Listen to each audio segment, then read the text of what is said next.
How to see who has viewed your TikTok profile. Welcome to another Gauging Gadgets TikTok tutorial video. In this video, I'm going to show you how to see who has been viewing your TikTok profile. So if you want to see if someone's been creeping on your TikTok profile, in this tutorial, I'll show you how to easily do that. All right, so to get started, the first thing we need to do is open up the TikTok app on our iPhone or Android phone, and you want to navigate to your profile. And to do that, all we need to do is select our profile icon in the bottom right of the app. Once you get to your profile, next to your name at the top, you'll see what looks like an eyeball.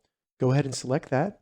And then as you can see, they have a tool called Profile Views. And we have to enable this in order to see who has been viewing our TikTok profile.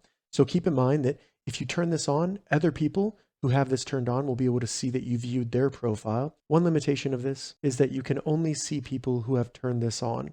So if someone visits your profile without this turned on, it will not show you that they viewed your profile. All right, so go ahead and select Turn On.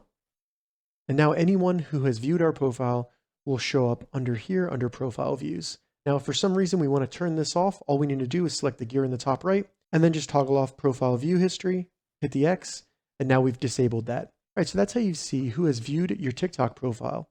If you have any questions about this, leave a comment below. I'll get back to you as soon as I can. If you'd like to see more TikTok tips and tutorials, check the links in the description. If this video helped you, give it a thumbs up, and please consider subscribing to my channel, Gauging Gadgets, for more gadget reviews and tech tutorials. Thank you so much for watching.